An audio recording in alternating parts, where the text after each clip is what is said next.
What's up, John Sonnemus here from simpleprogrammer.com, and today you're going to learn how to bill $300 as a freelance programmer. I'm going to tell you exactly how I did it and how you can do the same. It does require some work, but it is possible for any developer out there if you know how to do it. What's up, guys? John Sonnemus here from simpleprogrammer.com. If you're just joining me for the first time, congratulations. You are in the right place to improve your career, to learn soft skills for software developers. That's all the non-technical parts of software development that are actually going to be the most beneficial parts of your career and making more money and being successful in this field. I'll tell you how I did it, and I'll tell you a little bit about my story, and then you want to stay tuned to the end because I'm going to tell you how you can do it, and that's the most important part. So I started out in software development. I think my first contract job was around $20 an hour, maybe $15 an hour. I was 19 or so. I ended up getting this really good job at the .com bubble and all this stuff at $75 an hour. I had to move to Santa Monica. I moved to LA, jumped in my Geo Metro, took everything I owned and drove down there for this opportunity. And I got that job and I was like, wow, I'm rich. Okay, I'm making $150,000 a year. I'm 19 years old. I'm such a badass. It turned out, no, not quite rich.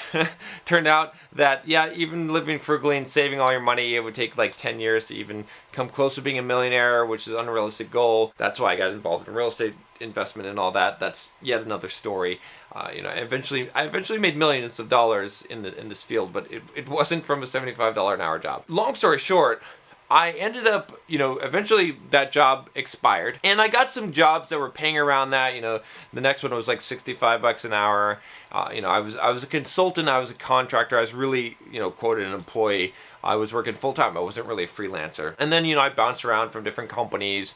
Had some success in my career. Worked salary, worked hourly. Right, never quite reached that same level until right before I had kind of left to go out on my own. I got a job again as a contractor, this time in Boise, Idaho, kind of back to where I had started. And then eventually from that job, I transitioned to another contract there and get $100 an hour. Bam, I've reached the top, the pinnacle. $100 an hour, full time. Seems like the best. No, not the best. What ended up happening was that I was pretty much capped there. Okay, I was stuck there. I couldn't go up. I actually was like, well, what is the point? What is the point of working harder? There's no point. There's nothing that I can do to go up from here. Even if I go salaried, you're not going to get a salary much higher than this, right? It just doesn't make any sense. What ended up happening was at that job, it was a good thing that had happened, is I realized that, I've got to do something else. Okay. So, and I was kind of bored, right? So what I started doing was I started writing blog posts. Okay, so that's where Simple Programmer came from. Actually, this was 10 years ago because Simple Programmer is now 10 years old. What ended up happening was at first no one was reading them. Some of my coworkers were reading them. But then some local people in the Boise area, it was kind of getting spread around because someone would share it and whatnot. And I was sitting at my desk one day and I got this call and this guy was like, hey, we'd like to hire you. And I was like, what are you talking about? He's like, no, we'd like to hire you. I was like, oh, you want me to come in for an interview for your job? I'm not really looking right now. And he's like, no, all the developers on our team, we all read your blog. We know you're qualified. We just want to give you an offer. That's interesting. I'm like, I'm not really looking, but that's kind of interesting. So that was kind of my first hint, right? Fast forward a little bit, and I'll spare you all the details of the story. But what ended up happening was eventually, I built up a brand. I started creating a podcast. I started getting on podcasts like Hansel Minutes and Software Engineering Radio and all the kind of podcasts. I don't know how many hundreds of podcasts I've been on, but I started building up this brand. I started building my own podcast. I started blogging a lot more. I started creating some Pluralsight courses. I started really working on building a brand for myself and marketing myself. I started to build this reputation in the industry.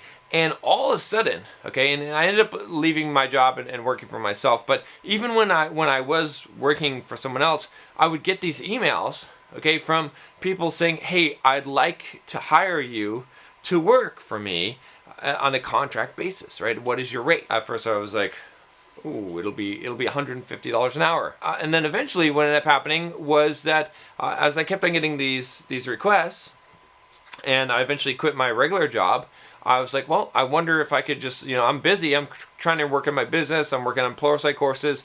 If someone's going to take my time, I'm going to bill them $175 an hour. And I thought that was ridiculous, right? And, sure enough, there's takers. So I'm like, well, okay, I'm getting too much business here. So instead, I'm going to have to bill $200 an hour.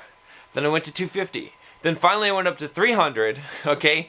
And I was still I didn't get anyone saying no at $300 an hour. So here I was, working, making good money from the courses I was doing from running my business. And then at the same time I was freelancing for $300 an hour, about maybe 10 hours a week. So more money than I was making at my regular job, just working 10 hours a week. And guess what? I wasn't doing any kind of outreach. I wasn't calling anyone. I wasn't looking for clients. I was just billing that kind of money. So that's my story. Okay, so I've kind of condensed a lot of pieces in there to make it not too long. But I want to tell you how you can do the same thing and really what you can extract from this, okay? And what I learned from this. And I've taught a lot of developers, I've coached a lot of developers on how to raise their hourly rates, how to increase their salary. By the way, if you haven't already, click that subscribe button and click that little bell there to make sure that you're subscribed to the channel and you get these kind of videos, because this could be worth a lot of money in your career. Also, check out the Simple Programmer website when you get a chance. Basically, what I learned, okay, and what I learned from running a business and from building a brand is that inbound marketing is the best and most important kind of marketing that you can do. Outbound marketing is when you go out and you look for people, you look for clients. And the problem with outbound marketing is it costs money, it costs time, it costs effort. You have to close people. You have to have a pipeline. There's a lot of work involved. Inbound marketing is when people come to you. Okay? When you outbound market, what ends up happening also is you have to negotiate. You're in the bad negotiating position. You want someone to hire you, and you're coming to them and propositioning them. You're not going to bill $300 an hour like that, right? They're going to say, hey, well, I would hire you, but you need to charge, I could do it for this rate, or you need to do this rate. They're going to be negotiating you down. On the opposite side, if it's inbound marketing, if people are coming to you specifically because of your name, because of your reputation, because of your company's reputation, because of recommendations, and they say, I gotta have you for the job, I gotta have the John Sonmez, then what's gonna happen is whatever rate that you name, if they can afford to pay it, they're gonna pay it. So you get to name the rate, you get to negotiate, you're on the stronger side of it because there's only one you. You can become a freelance developer and you can bill hourly and it's fine, trying to go and get prospects, and you can go on Upwork and you can go on places and try, and that's hard. It is hard.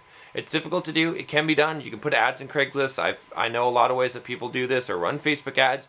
Yes, you could do that kind of stuff, but it's not really the most effective way because you're going to spend a lot of time, you're going to spend a lot of money and overhead doing that. You, as a software developer, need to learn how to build a brand, a personal brand, okay, and market yourself. I know it's not really a popular word in the software development community, but you need to know how to actually build a brand and market yourself. Now, there's a lot of ways to do this today, right? You could do this through a blog like I did. It's still totally viable. Through podcasts, through YouTube. There's a huge opportunity on YouTube to do this, okay?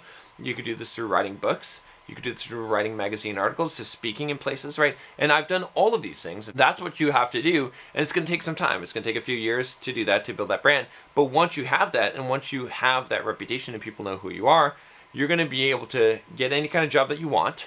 At a drop of a hat, you're going to have multiple offers, okay? And you're going to be able to bill at a much higher rate. And you can even bill higher than that. I know some guys that are billing in the $400 and $500 an hour rate because their reputation is so good and they have a very specific niche that they're serving. They're an expert in a particular area. I hope you found that useful. If you did, click that subscribe button. Definitely, give us a thumbs up and share this out to someone who might be able to use it.